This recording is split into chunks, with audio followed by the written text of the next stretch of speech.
Well, let's go ahead and start now. It's 7 a.m. here in sunny California. Good morning, good afternoon, and good evening to you all. My name is Deborah Pritchard, and I'm a member of the International Women's Convocation. We're a nonprofit organization in special consultative status with the UN's Economic and Social Council. We focus on global women's rights and empowerment. We have funded and promoted efforts in Kenya and Uganda, Hungary and Romania, the Philippines, India, Guatemala, and Bolivia, as well as here in the United States. We want to inspire women everywhere to do more than just discuss. We want them to act. Our newest initiative focuses on a year-long global leadership training involving 25 young adults identifying as women. This intergenerational shared leadership program will provide opportunities for young adults to share their voice and vision. They will build and strengthen connections and broaden their knowledge, skills, and tools to mobilize for civic engagement, activism, and change. One of the outcomes of this program is for the young adults to present their individual community projects at next year's CSW Forum. I also want my Filipino friends to notice nakasura ko ng pink para kay Lenny, because on May 9th, the Philippines will elect a new president. And we're hoping, pink is for Leni Robredo, the current vice president. We hope that we get another feminist president. For some logistics, we've muted everyone and we ask you to put your questions in the chat during the presentations. My colleagues will read them during the Q&A. As a format, we will have our two speakers present with a brief Q&A after each. Then we'll go into our breakout rooms to discuss ideas and inspirations generated by those presentations. We will end with a final Q&A. We encourage you to click on your closed caption button on your Zoom bar down below to see the automatic transcript of the person who is speaking. That might make it a bit easier. You can also change the size of the subtitles and captions on your screen by clicking subtitle settings. You also on the UN CSW website can see and download fact sheets on our presenters and their organization. We're so glad you joined us today. In our session today, we're going to join two activists who are intimately involved in tending our forests with two different vantage points. They will explain to us how our culture of consumption is directly responsible for deforestation, but they'll also offer us action that we can do individually and collectively to preserve life in the forest. Before we start, let's all remind ourselves of what trees mean to each of us. Take a deep breath, center your focus, and think of what trees mean to all living things as we listen to this Mary Oliver poem.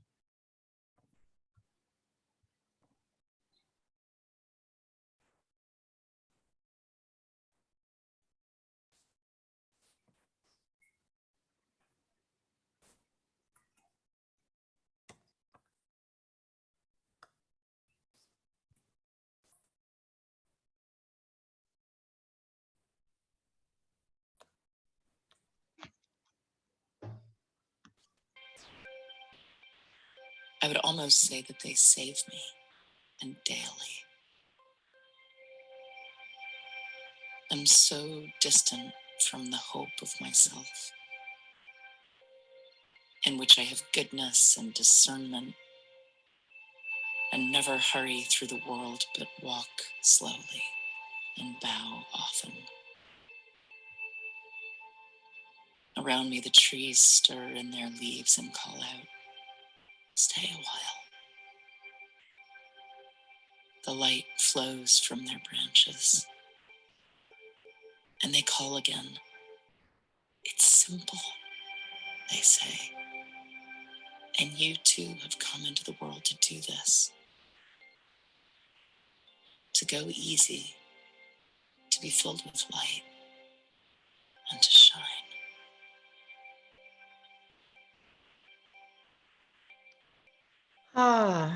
So come back, take another breath, return your focus. Trees are so much more to us than a piece of lumber or a commodity, no? We're now going to hear from someone who will set the stage for us and show us a global picture of our forests. She's a leader in the UN, an activist on the ground, and a freedom fighter for women and our planet.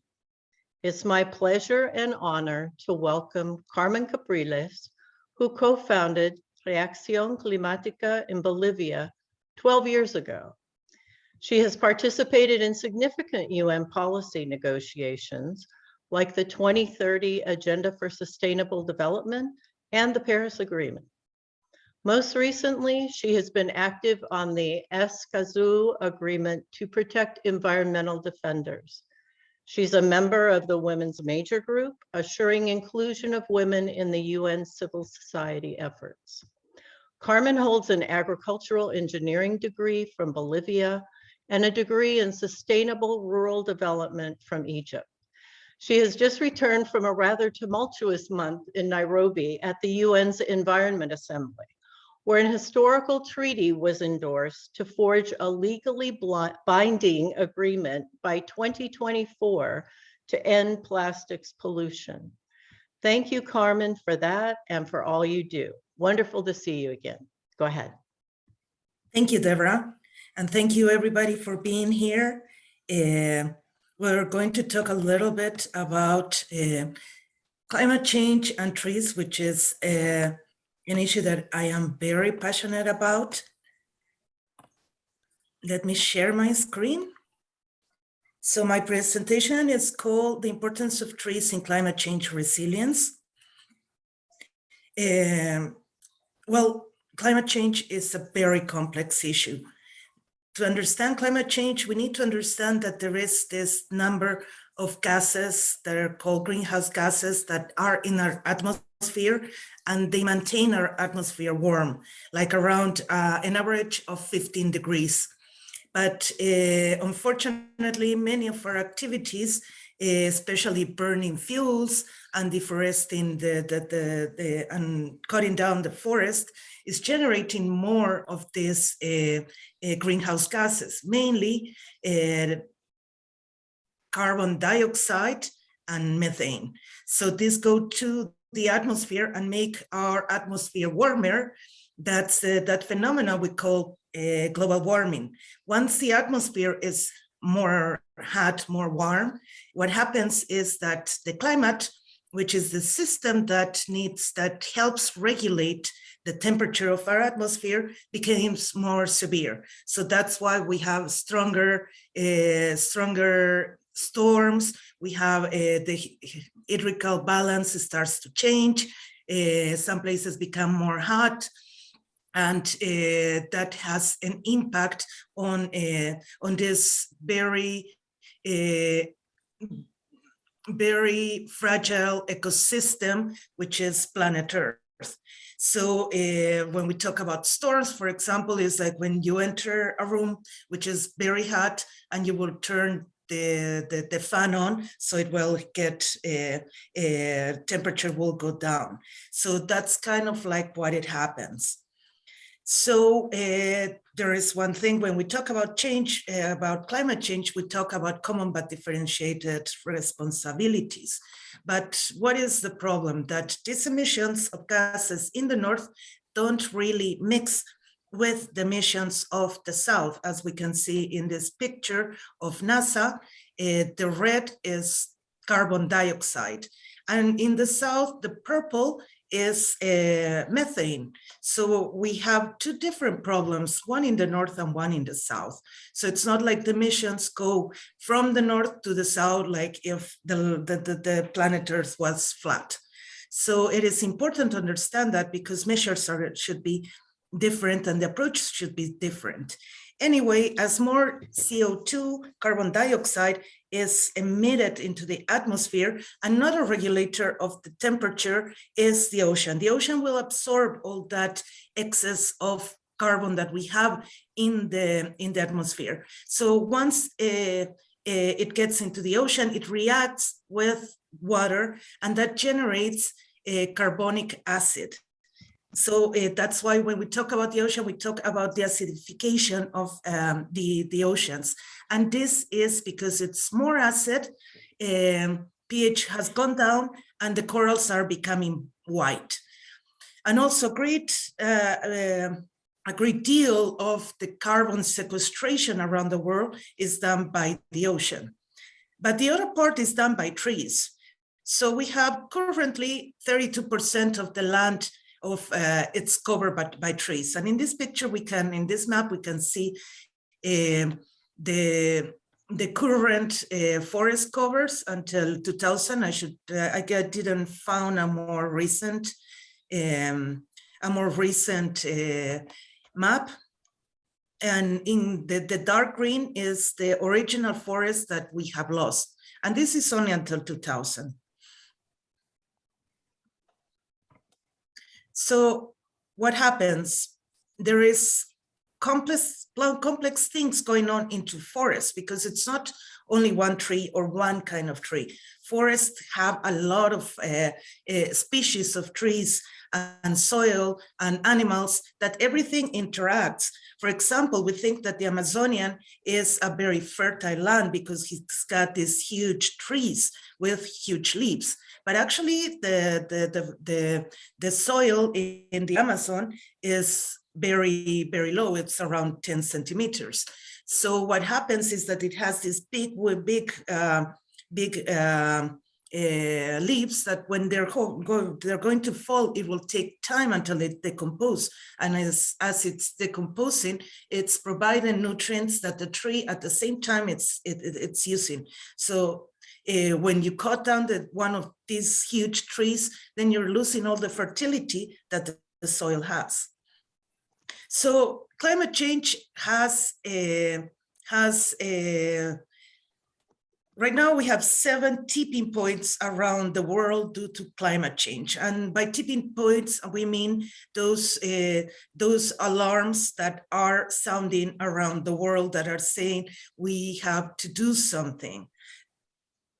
And some of the tipping points are like, for example, that the Arctic ice is melting, that the Antarctic ice are melting, that we're losing forest, and we have the boreal forest, which is north of US, north of Russia, which are being impacted by the change in the change in the climate, the Amazon rainforest, the tropical coral reefs, and also the forest in Asia Pacific.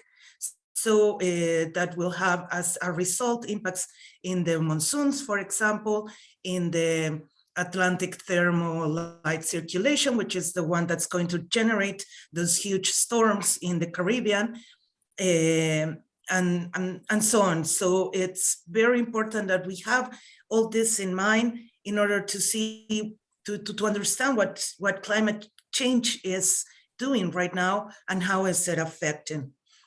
So one of these tipping points is El Nino, the southern oscillation current, which is also a way that the planet has to reduce the heat of the atmosphere. So during 2014, 2016, we had a mega El Nino. So it was one of the longest ever recorded. And we know El Nino, at least in South America before the colonization, for example. That's why it's called El Nino, because it usually comes around December, around the time that we celebrate Christmas. So and it's been a phenomenon known much more earlier than the Spaniards came.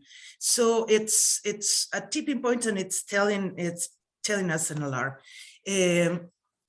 So forests in this side become carbon sinks because we cannot keep on damaging the ocean. We're seeing all these impacts in the ocean. So it's important that we focus on land where we can do something, because in the oceans, it's very hard for us as humans to do something. So we have this, the coverage, and they should work as carbon sinks. But what is happening? Due to deforestation, many of these forests that should be absorbing carbon, they're starting to emit carbon. So here's one of the examples on what's happening. It's in the case of we have the Amazonian, we have the Congo River Basin, we have Southeast Asia, and the net flux, how is the emissions of the forest are 1.1, and the removals are 1.2. So we still are, the Amazon River Basin is still absorbing more carbon than emitting it. Also, if we see the Congo River, it's emitting 0.53 and it's removing 1.1. So it's also absorbing more carbon than what it is emitting. But what happens in Southeast Asia, and this is basically because of the reason of palm oil, they are deforesting everything to have palm oil. So many of the products that we use, shampoos, soaps, and so on, are made with palm oil. So we have more emissions than removals. So this is changing already. So what do? It is important to, this is another example in South America. We have how the Andes mountain range will regulate the climate we have with the Pacific, the coastal climates, and it interacts strongly with the Amazon basin. And it will generate all these climates because these trees are also absorbing and holding a lot of water. When we deforest them, what happens is we're losing the reservoirs of water. And this is 2019, where we had these huge mega fires in the Amazon that they were expanding, and these forest fires are driven basically by agro-industry. So we could have more soybeans and more cows to benefit that industry.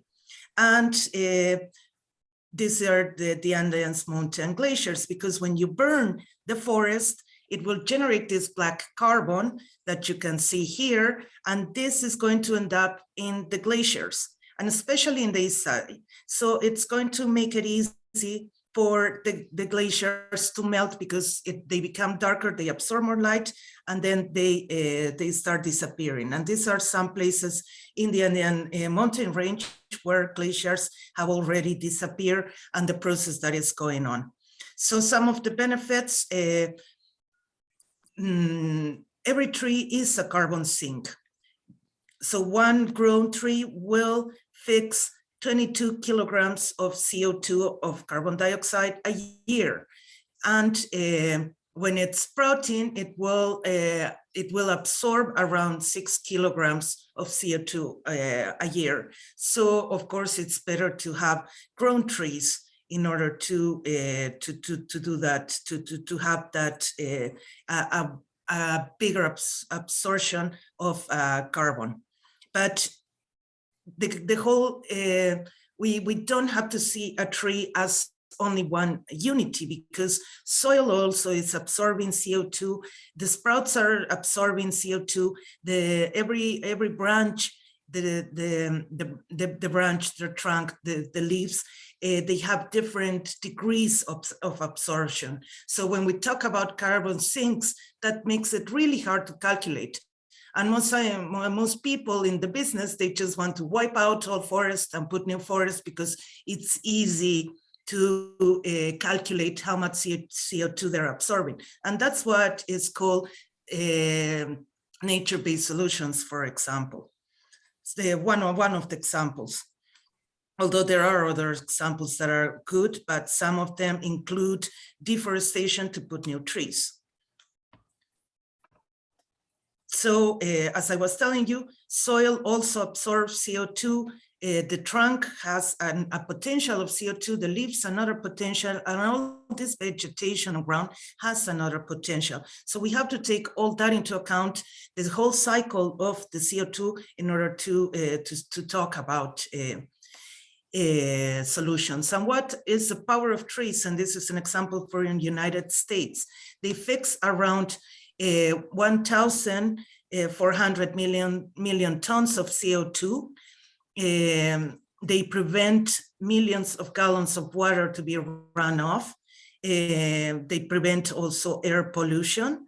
So it has a number of benefits that we have to take into account.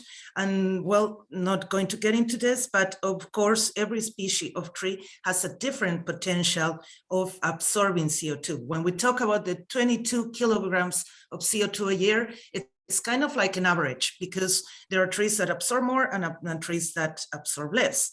But what we need to avoid is tree plantations. When we talk mostly about reforestations and reforestations in big areas, we're basically talking about tree plantations. What happens is that in trees plantations, you don't have the animals are not going to come back, biodiversity is not going to come back, you're only going to have one species, and that will degenerate the quality of life of the place.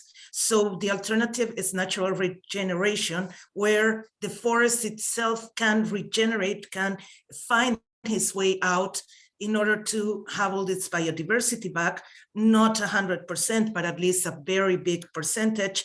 And that way we have animals and other living things within this small forest that will come. So planting trees, it's a great idea for all of us. We have to do it, but some things that we have to avoid is these reforestation campaigns, big reforestation campaigns with only or very few species.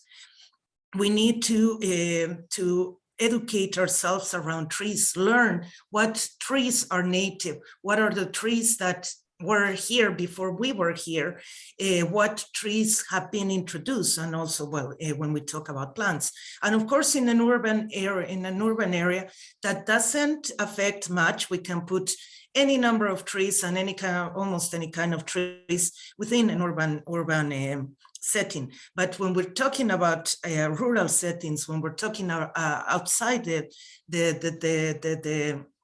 cities, we have to avoid having monocultures. We have to avoid introducing new species that may have an impact on the environment. For example, in Bolivia, what we have seen is a lot of places where eucalyptus were introduced like 100 years ago. They have tried whole wells and whole water holes.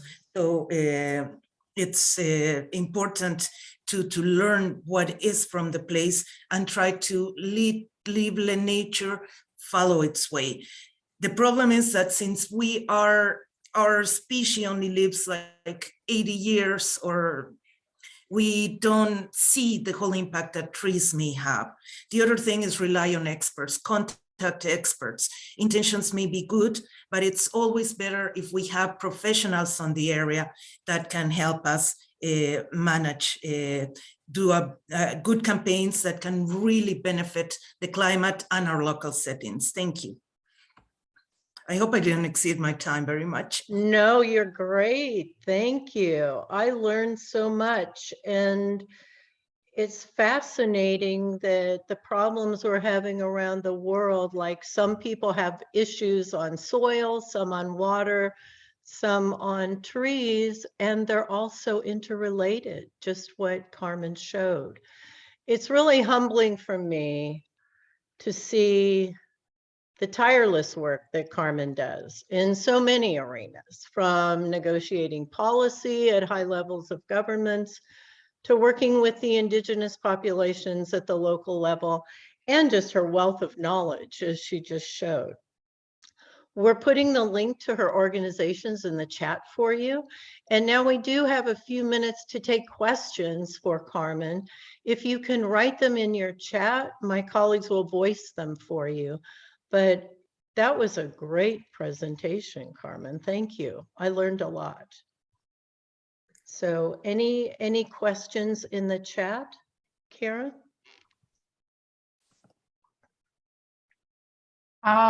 There is, Carol asked, should we boycott palm oil? How can we do that? Sorry? Carol asked, should we boycott palm oil? And how do we do that? Definitely. It's, for example, Unilever was one of the companies that was causing in Indonesia. When you saw the campaigns of the orangutans, probably, the forest of the orangutans was deforested by Unilever. Unilever is responsible for around 3% of the world's deforestation. So when we consume any product of Unilever, for example, we are contributing to that. So it's important that we understand and see what companies are doing that. There was another campaign against PepsiCo because it was also promoting palm oil, but in the, I think it was in the Amazon. So PepsiCo also, it's deforesting. So it's important that as consumers, we can write to these companies and say, we don't want this, and policies will change. Because Unilever, there was a campaign during 2000, around 2010, and they lowered those they try to change it, although they still have a lot of means to keep on doing that. But Cargill, for example, is another company that is deforesting the Amazonian for soybean. Now they have like a policy not to buy from new open land soybean, but it's really hard on ground to make that effective, although they may have the policy. But these companies, especially the big ones that rely on these products, they are the main drivers of deforestation. And the problem is that consumers, we don't know that. We like the product, we're consuming the product, and we don't know what's behind. So the important part is to learn about how our food is being produced. Even if it's a Dorito, for example, what's behind that Dorito? And that can help us as consumers to change the market, because the market shouldn't influence consumers. Consumers are the ones that have to regulate the market. And the only way is being very aware of what's going on, where their products are coming, how it's being produced, and always try to choose options that are greener, that are locally grown, and that are not so global and so big, because those are the ones that have more impact. Thank you. Can I question? Sure. Okay. Yeah, thank you.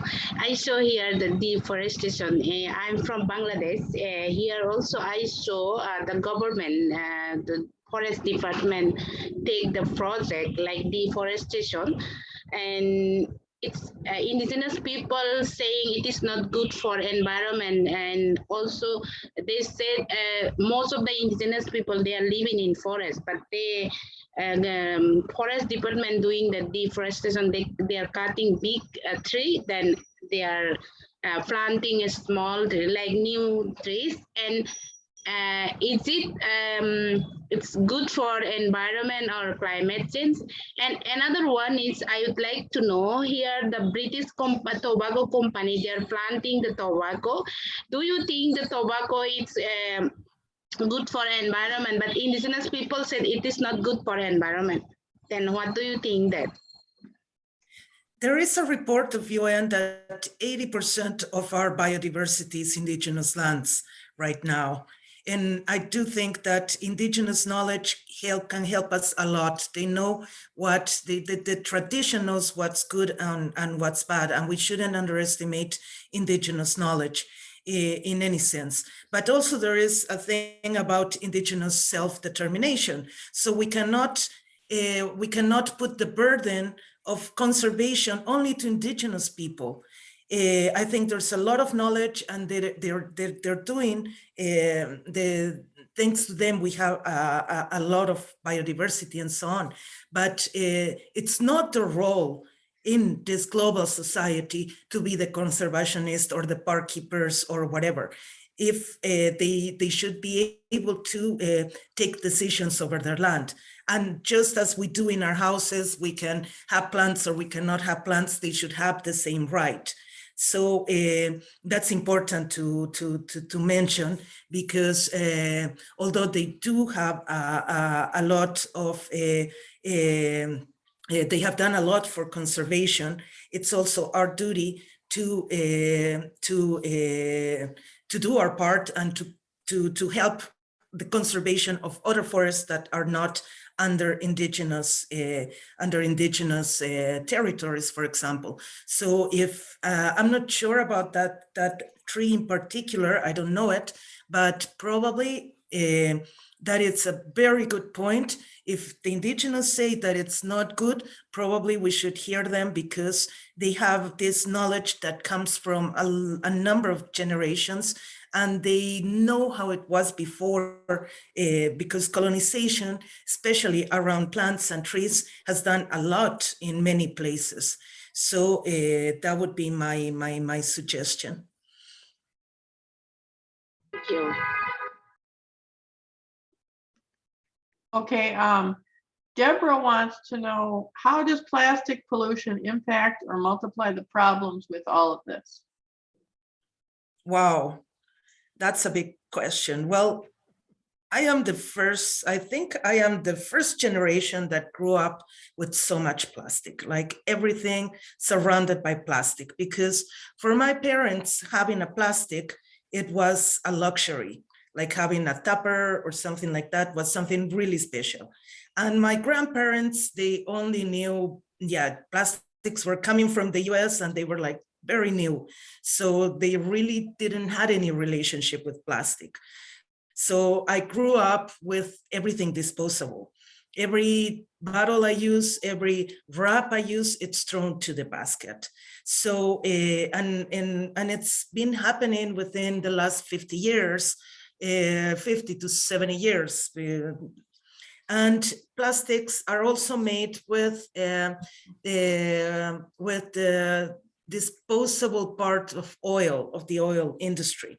So it's very linked with oil, and oil is linked to climate change. So this plastic is also emitting carbon because it's also organic. So it's not so fast as when you burn the forest, but when you burn the plastic, you are also emitting this.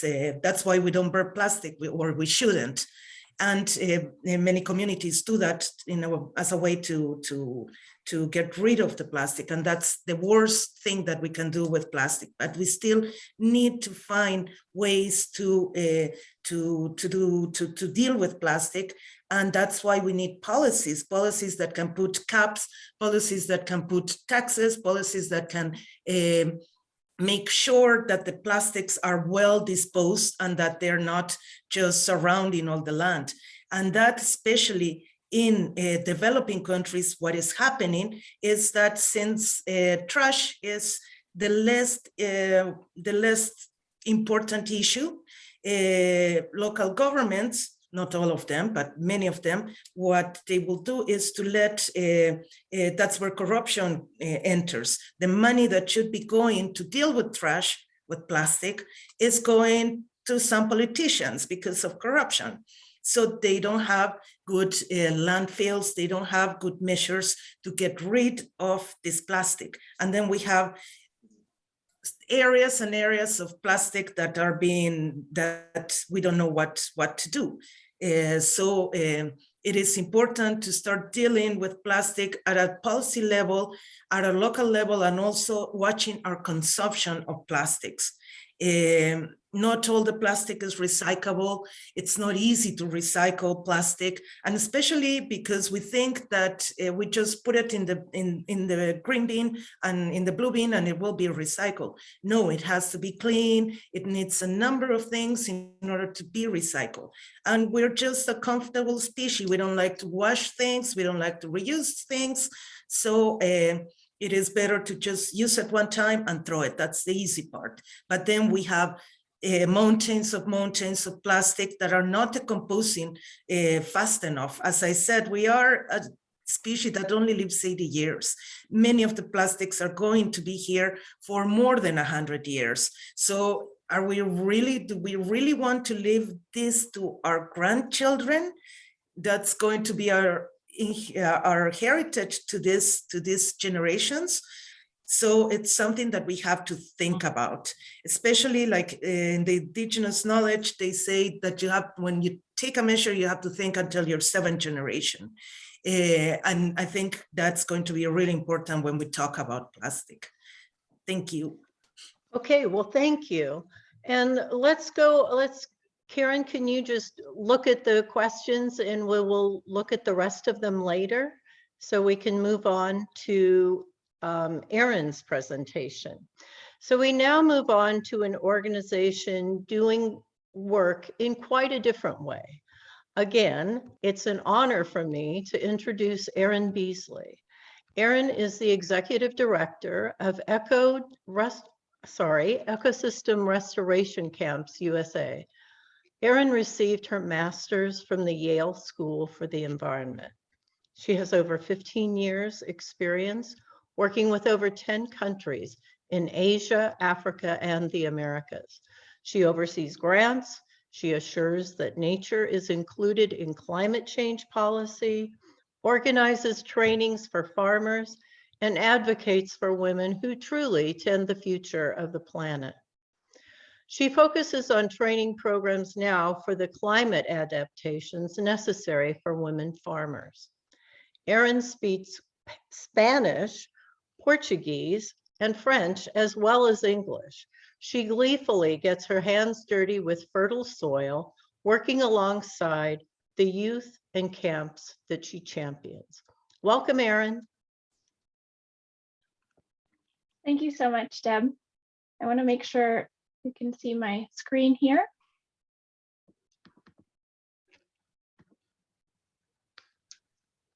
I think we have the wrong one. Yeah.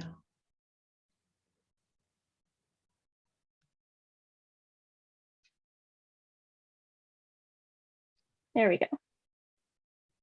Perfect.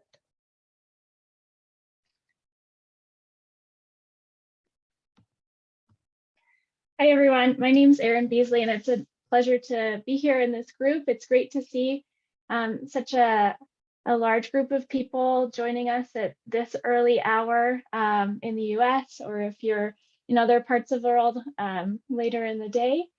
And thank you, Deb, for the introduction.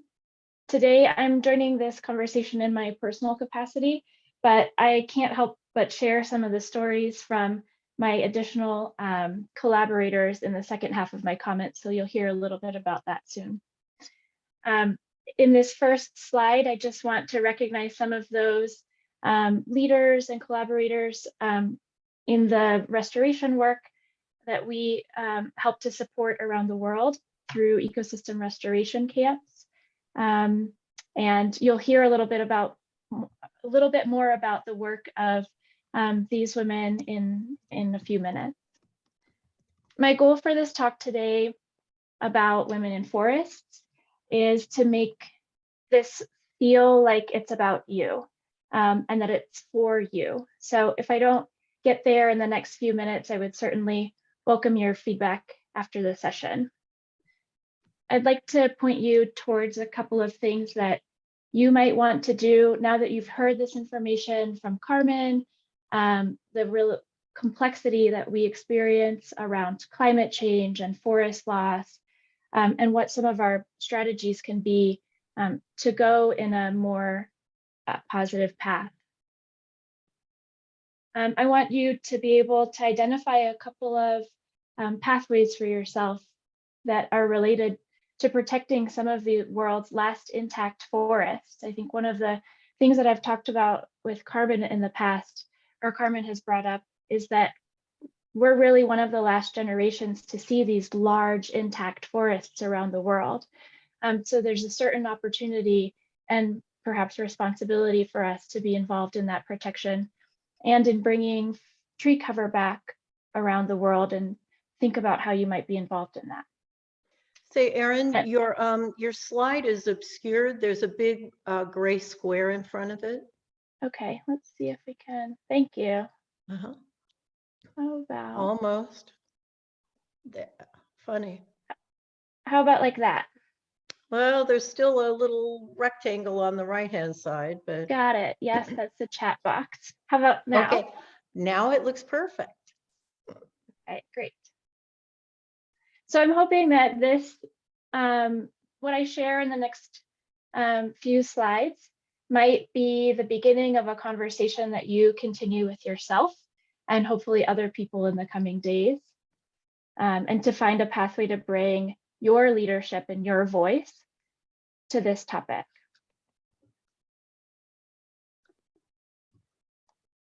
Let me just adjust this.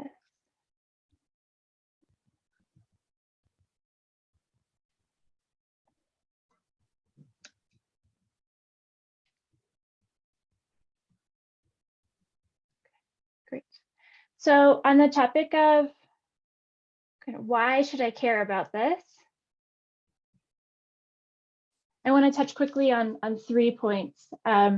This idea of the sacredness of land, the concept of healing the land, and to present to you an idea about an ecosystem of solutions. I think sometimes we think about our way to get involved in conservation or in regenerative agriculture or biodiversity protection. We see these all as exclusive, but what I'd like to propose to you today is that all of these pathways, as Deb mentioned, are interrelated, and they all work together. So I think really the question is about, where do you see yourself in that ecosystem of solutions? And to start out, I want to share this poem with you by Wendell Berry. It's a section from How to Be a Poet. Number 2. Breathe with unconditional breath, the unconditioned air. Shun electric wire. Communicate slowly. Live a 3-dimensioned life. Stay away from screens. Stay away from anything that obscures the place it is in. There are no unsacred places. There are only sacred places and desecrated places.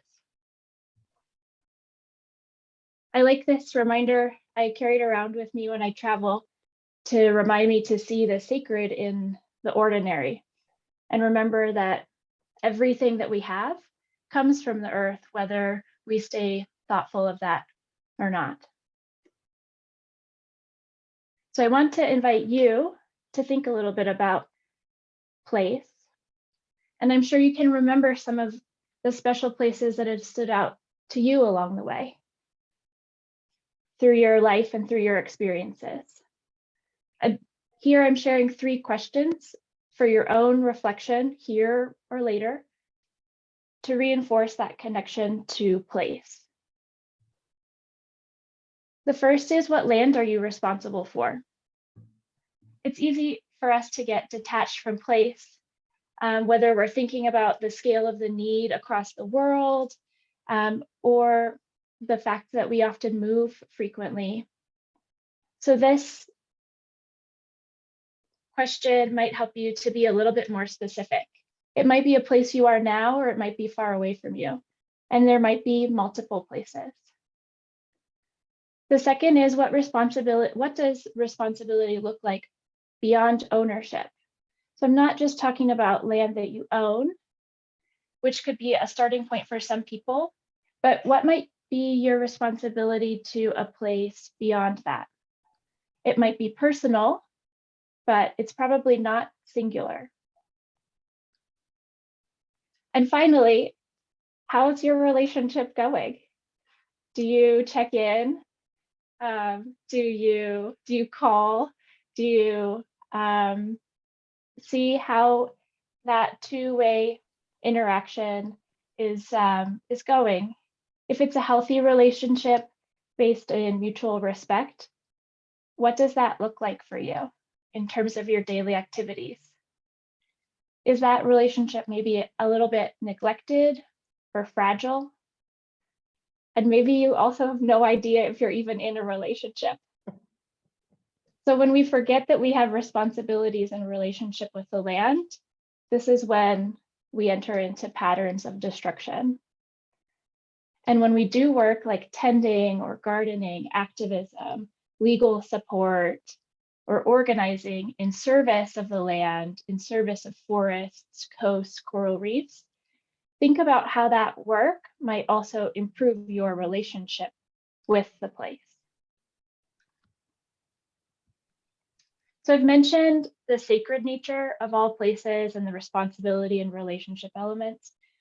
And finally, I want to share a few considerations from a natural science frame.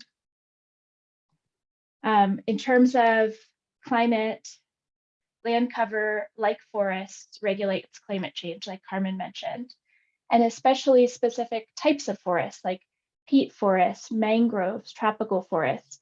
They protect these ancient stores of carbon that keep our planet from these tipping points of catastrophic climate change. And that's why one of the reasons that protecting these intact forests is so important. They're kind of our no return red line.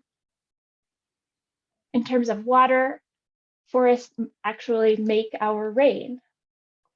We used to think it was the other way around, where the forests just grew where the rain fell. But through science, we know that forests actually help clouds to form, working like rain engines, and they also work like sponges to slow and sink rainwater into the ground. And finally, forests are the world's genetic libraries, from the living organisms that are in the soil to the birds among the treetops. Forests contain the genetic material necessary for evolution, human medicines, and for adapting to climate change conditions. So closing this why care section, the idea here is that you can care based on your relationship with the land and the frameworks that make sense to you.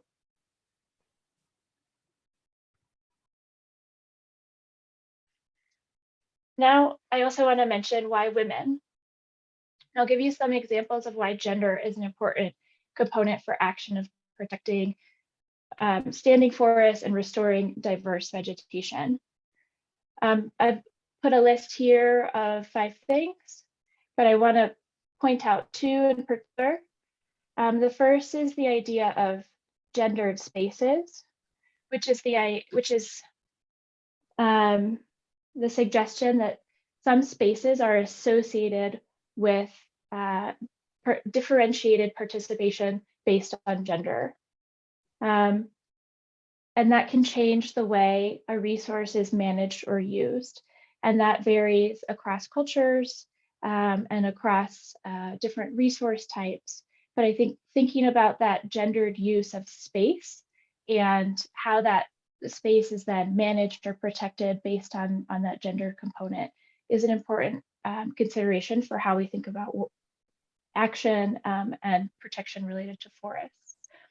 And then the second is an idea called social weaving, which is that women play an important role in what's called the reproduction of daily life. So that means whether it's a social movement or a disaster event, it's this process of making sure that it's a social process of making sure that needs are met, conflicts are mediated, and that the loose threads are brought back into the social fabric of daily life to make sure that society comes back to center. And largely that is one of the many things that needs to happen in relation to forests on a larger scale. So what can this work look like?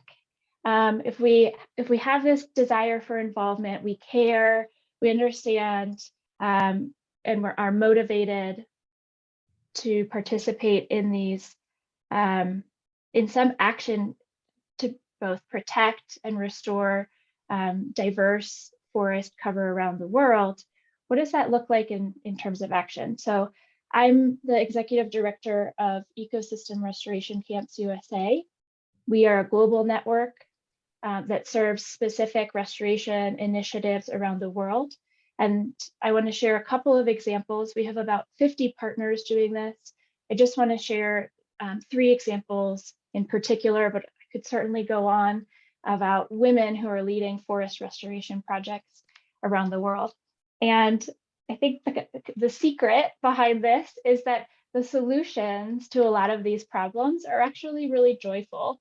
They're centered on action, joy, community, education, innovation, and impact. So I want to share a little bit about what that pathway might look like. In terms of personal leadership, we have a partner, Thais Corral, who you can see in the picture here, planting trees. She's this here. Oh, I don't know if you can see my. They are in Brazil in the Atlantic forest. And it's a 200-hectare site right outside of Rio de Janeiro. The forest land there has been affected by urban expansion and agriculture. And their goal is to both restore a healthy landscape with increased biodiversity of tree types and animal habitat, but also to restore a resilient local food system. And in order to do this, they're working both with agroforestry systems, women's enterprises, and women's leadership retreats, educational groups, and then also a tree nursery of both productive and endemic trees. Here's a couple more pictures from what's going on in Encinado Valley. This is a picture of the women's group that's working with a tree fruit to create a new product and bring that to market. And this is their garden, which just looks absolutely amazing, and their way of creating impact. Some of their spaces for the work that they're doing. The second is Campfire Restoration Project, which is near Chico, California in the United States. This community project helps residents to recover from a wildfire that was called the Campfire. And they organize, with the leadership of Geneva Sorensen, community events, landowner workshops on soil protection, soil building, local food security, seed collecting, fire risk management, post-fire response, wild tending, and also engaging traditional ecological knowledge. Geneva is a returned Peace Corps volunteer who has really committed herself to working with this particular community and this particular landscape. A couple more pictures from the work that they're doing. And then finally, Camp Regeneration, which is based in the Philippines, and you'll hear more from Yanni, who's the founder, in a moment. They're working, Yanni is an architect who's taking her design training to reforest a large parcel of degraded lands in the Philippines. They're planting a mix of species that they can use for productive purposes, like bamboo, which is endemic to the region, and other trees to protect the water and think about how revenues can occur on a more forested land. They're doing this in a way that also engages a lot of volunteers. This is the piece of land that they're working on. They've developed a new revenue approach, and they engage dozens or hundreds of people in events. So these are a couple of opportunities for how individuals have found leadership for themselves in leading projects around caring for the land and building pathways for other people to get involved.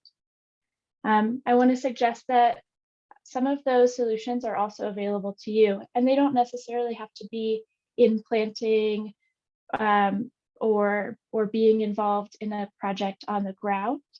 They could be related to the consumption patterns that Carmen was speaking about. They might be related to policies around how we trade, how we manage forests, or innovation, institutional solidarity, so helping to bring your institution into solidarity with other groups that are protecting forests around the world. And also here, personal and family work. Certainly as well, you can get involved with an ecosystem restoration camp that might be around you.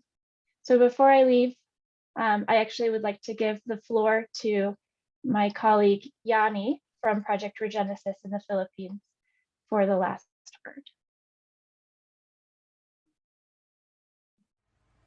Ay ay ay ay ugayam galayaman ugayam galayaman. What is nature?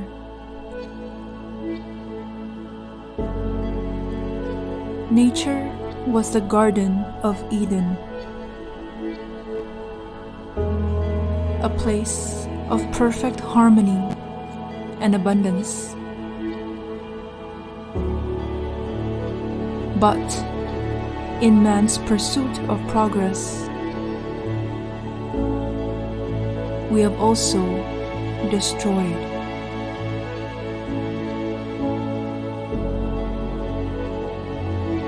Should we still stay our current course?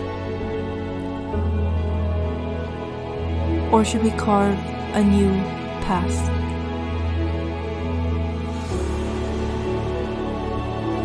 This is the story of our return to Eden. We are writing a new chapter for humanity, where we learn to tap into the ancient wisdom and knowledge to live in perfect harmony and balance with all living things.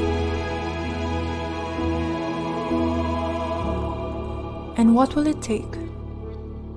What would it look like if we finally find our place in nature's perfect design? We could grow food in a way that increases fertility of the land, not deplete it. We could create livelihoods that replenish the earth, regenerating land and people. We could create settlements that make landscapes better than it was before.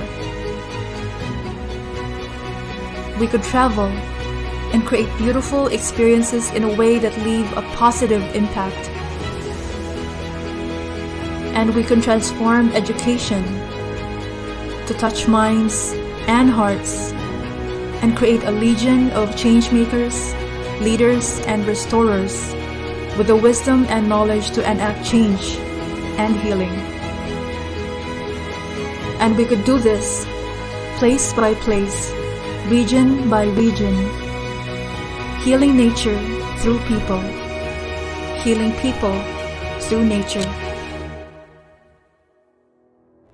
And more than restoring land, we will restore our connection to land, our connection to each other, our connection to self. So that in this journey towards healing the earth, we find healing for ourselves.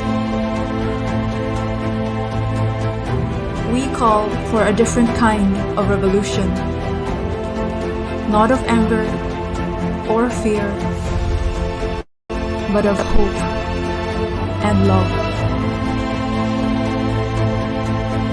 We are no longer fighting the old. We are already building the new.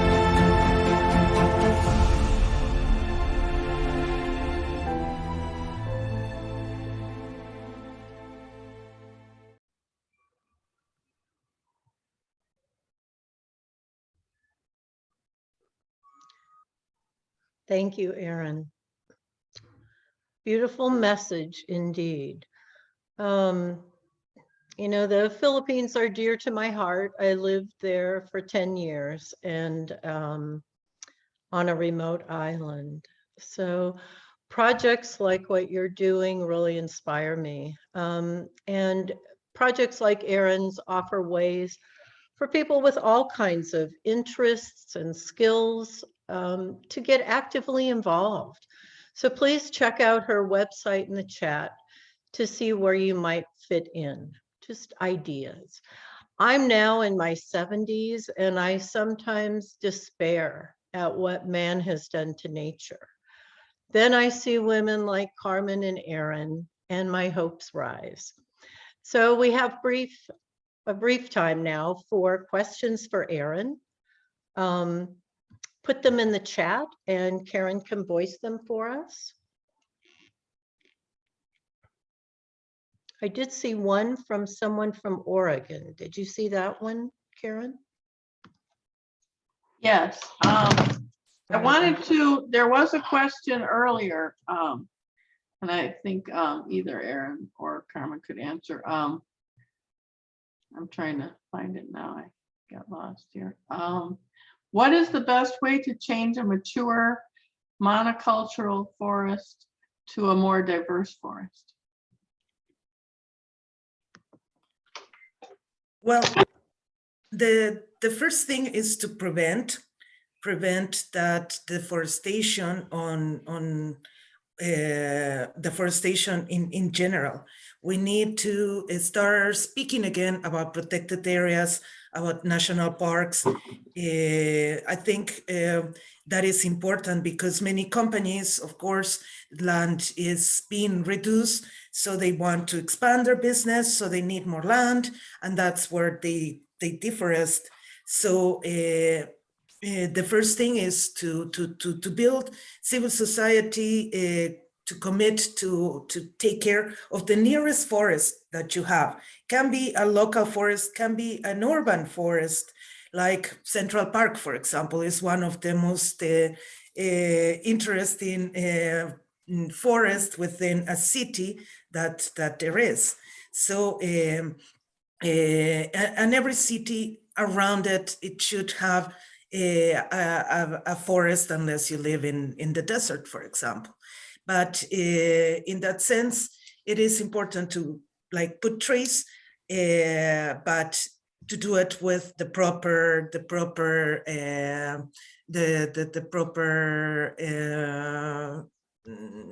support of professionals, of local authorities, and all that.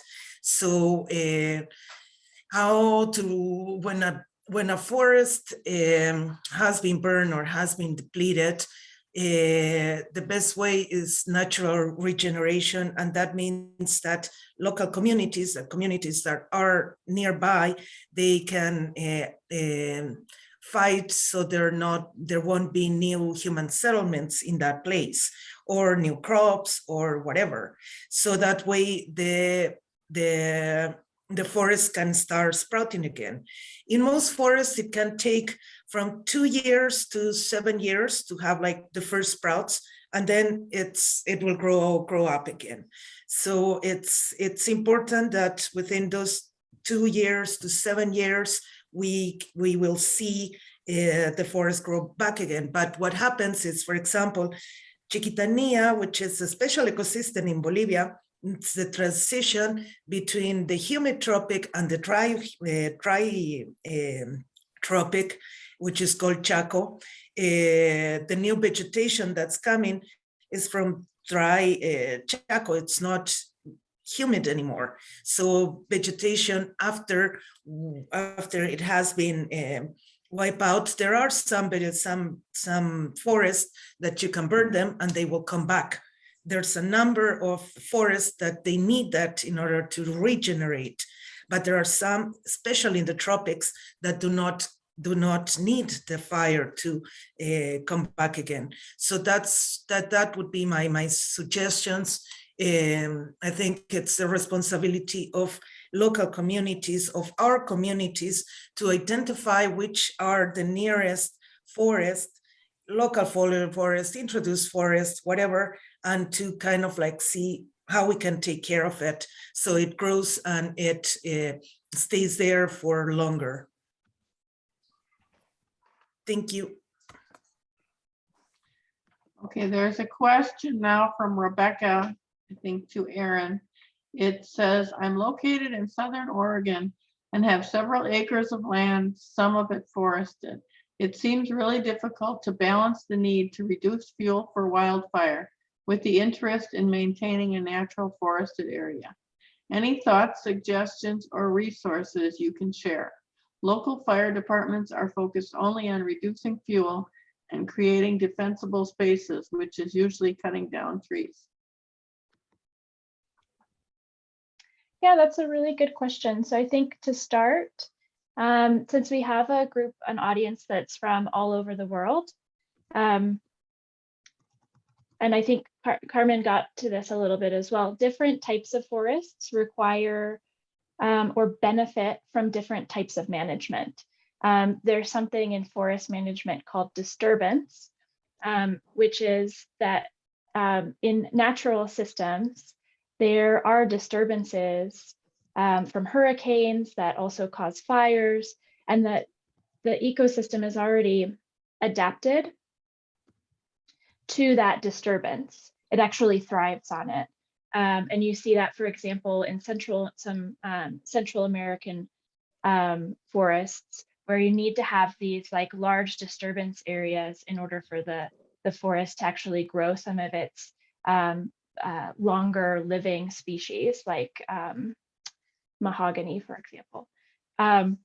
Too far into tree speak.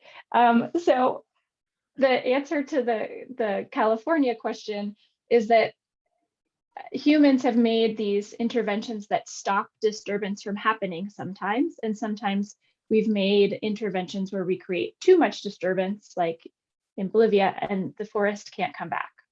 So it is, if you are an individual forest, if you are owning forested land, I would really encourage you to talk with ecologists in your area that can help you with that management. In California, fire risk is a really legitimate management need for an owner. So there are ways to reduce the fuel load in that forest, and there are also ways to do brush cleaning, and all of these techniques can come both from the academic community, but as well as from traditional ecological knowledge and indigenous communities that have managed fire in those forests for many generations. So I would encourage you to look for information from both types of sources to think about exactly what your prescription on the land is going to be. Thank you. Okay, now we're going to, excuse me, we'll now enter the breakout rooms. And we invite you to contemplate what you've heard from the presentations. What came up for you? What do you think we can do?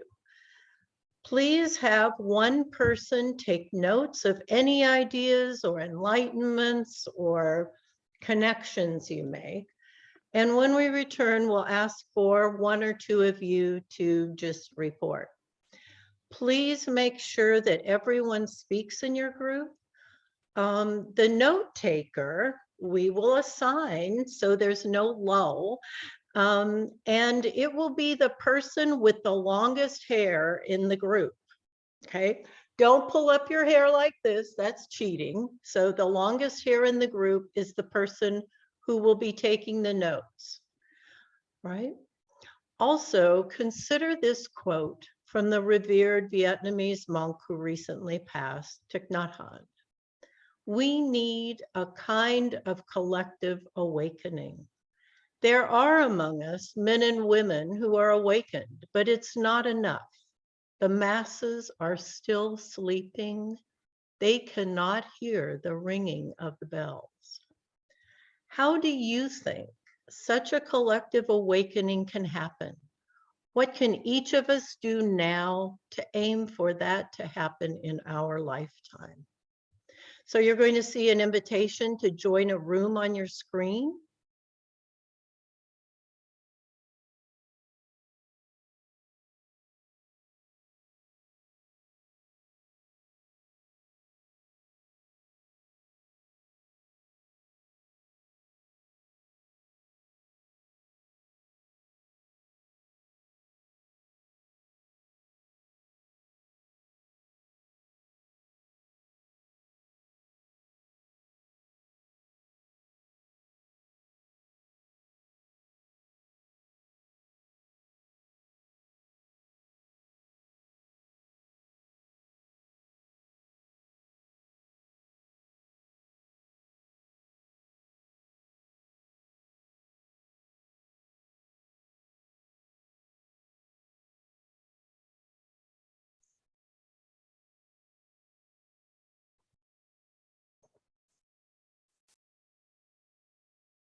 Alvani, I think I did send you an invitation to join a breakout group. Did you receive that one? And also Marjorie Davison, I also. Yeah, I went to the breakout room and there were 4 people. I started to talk and all the people left, and then I stay in the breakout room alone. So I came back here. No one was in my breakout room, and it said it was ending in 30 seconds. Okay, my background was Erin, Marjorie, and another person, but no one answered, and then they just left. I wonder what happened. Let me just a second. I don't know what exactly happened. I'm going to open all rooms again. Just one second.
Sophia, We're back suddenly.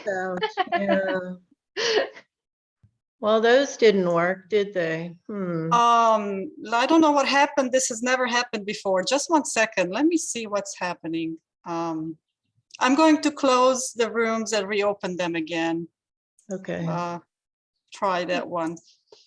If it's only to part of the group, should we just chat in this portion?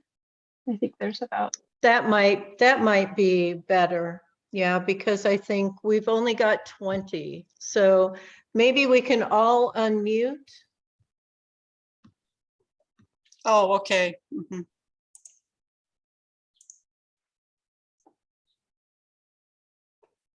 So the question is, what did you get out of the presentation and what steps will you bring back to deal with?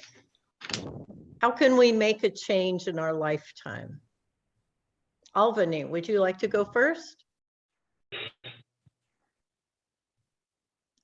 I'm sorry, I raised my hand to maybe suggesting, because I think the breakout room has a 2 minutes time.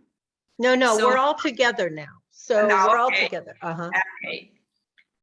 So I was in the breakout room. Yes, I have learned that because we are developing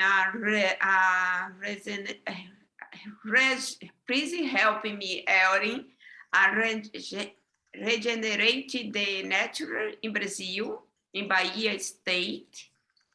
And we have a plant about 5,000 trees. And I got a very good connection here with the Kim and also Carmen from Bolivia. And also I'm very happy to learn that Erin speak Portuguese. It make the communication better. Okay, thank you. How about Paige? Sorry. Hi, I'm from Ottawa, Ontario, Canada, and I was saying to some of the other ladies, trying to speak very quickly with the 10 seconds that we had. I really liked Vicky's idea of going to the more underprivileged sections of cities, towns, and that kind of thing, of where they may not be able to have their own programs or afford their own trees to be able to plant. And so I'm going to steal her idea and try and do something here in Ottawa. And I just finished putting on a water summit, and the trees definitely and the plants definitely did come into play into quite a few of our presentations. And our main focus was how all the there's so many Indigenous reserves up here. I'm also Indigenous.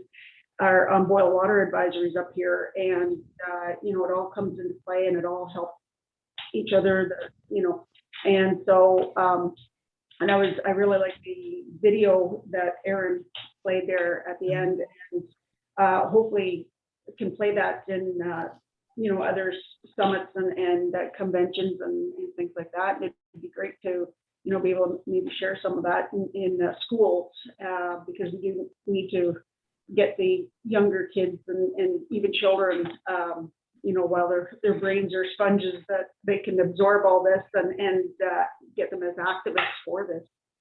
Yeah, well, thank you. Thank you. I totally agree. And having lived in the Philippines, it's really hard for the people who don't have connectivity, internet, who aren't even aware of these issues. How do you reach them?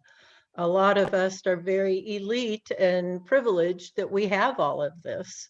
But I find the US very disconnected from nature, while the Philippines is very connected to nature, but each of us doesn't have something to make it work. How about you, Rebecca? You had a question earlier. How did this impact you, and what will you go on with? You're muted. Yeah. Okay. Yeah, no, I very much enjoyed both presentations, and I learned a lot in Carmen's presentation.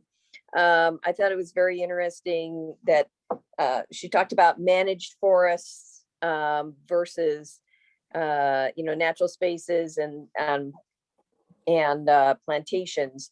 So it's kind of the sweet spot there with the managed forest process. In the Pacific Northwest here, where we're going through that mega drought that she showed on one of those slides, you know, there's a lot of focus on trying to reduce the number of huge fires that we're having and things. And so both presentations, it was kind of interesting to me to think about that and then sort of think, well, what's the balance there? Because, I curate 7 acres. Some of it has a natural forest on it, and then another 100 acres. And, there's a difficult balance between trying to reduce fuel load and trying to also have, a carbon sink, and so it was interesting and helpful for me.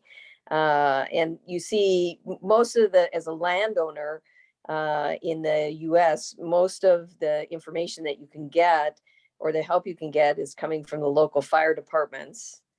And, they're not at all thinking about, climate change. They're thinking about reducing fuel load and other things. So, I think about this and see where there's a connection there to be made. That makes sense to me. I don't know if this kind of rambling is useful for you guys, but. Anyone else? We have a few more minutes. Yeah, I think Tet wrote a couple things in the chat. One she wrote directly to me, so I don't know, so nobody else saw it. So Tet, do you want to speak to your comments about wilding and the second one? Oh, yeah. So by the way, the UU Women's Association in the Philippines have done some reforestation in church land. Also, we've tried to create a nursery for permaculture as a beginning of a permaculture effort in another church land. So we've planted 20,000 mangroves on the beach that is closest to one of our churches that is the most vulnerable to tsunamis, and all of the 20,000 seedlings died. So because there's a lot of waves, and I think it's pretty late. So we realize it's too late to plant mangroves in some areas because the tide has really gone in, and the sea level has risen. So we've planted instead some mangroves in other parts that are not within church jurisdiction, so to speak. So we've also planted around more than 100 bamboo seedlings on church land because there's a growing demand for bamboo in the future. There's a trend that bamboo is getting to be a cool, it's a material that people find cool to use right now. So anyway, I was just thinking, okay, all this is great, and there's also an initiative to do fungus, because fungus is actually sequesters more carbon than trees, and same goes for mangroves. But on the other hand, there's a feeling of some other people that wilding should happen because we shouldn't, because it's human effort that's creating more problems. So I just want to ask, like, anyone who wants to speak to wilding, I mean, just letting things grow wherever they would, like, I don't know what question I'm trying to ask, but really, like, I just want to know, when do you say stop to your own efforts and just let the earth do its thing? That's it. Thanks. Carmen or Erin, you want to take that? Yeah, I'm happy to make a couple of comments. So, like, in some ways, your question is pretty technical. So that means like you're right in where you need to be, which is great. So one way to guide that is based on, like, what's the baseline? So is your baseline a pretty diverse natural forest? In which case, like, you want to have less involvement in that space, right? Your role is more like protection and making sure that forest doesn't move into degradation. And that usually doesn't just happen by everybody chopping everything down. It usually happens in a slower process where the value of the forest is slowly extracted. So I think thinking about that baseline is useful, right? If you're already in a really highly degraded land, let's say pasture land that's highly compacted, that's already been intervened by a lot of human activity. You may need human activity to undo some of those processes and rehabilitate some of the ecosystem functions that are on the property. And then what Carmen could talk a little bit more about this, the natural regeneration and rewilding are two very similar processes. So if you have a project that's somewhere in the middle where it's kind of moving back into a more natural state and it's not a place that's used for productive use, like for making food or for making fiber, then you might want to do other techniques that are like a little more in the middle, like things called enrichment plantings, where you're bringing in some species that maybe are less frequent, but also, you know, if that degraded area is close to an intact area, nature will manage a lot of that process. Birds will bring seeds from the intact area to repopulate that with a diversity of species. So I hope that gets to your question a little bit. And I don't know if you wanted to add anything. Okay, Yeah, well, Carmen, I thank think we're out of time, actually. It's 8:30 nearly. So I want to thank the speakers and participants. It was a lively session, I thought. And I just want to leave you with the first words from Joyce Kilmer's quintessential poem about trees. You all know this. I think that I shall never see a poem lovely as a tree. So blessings on your day ahead or your sleep ahead. And thank you so much for joining us.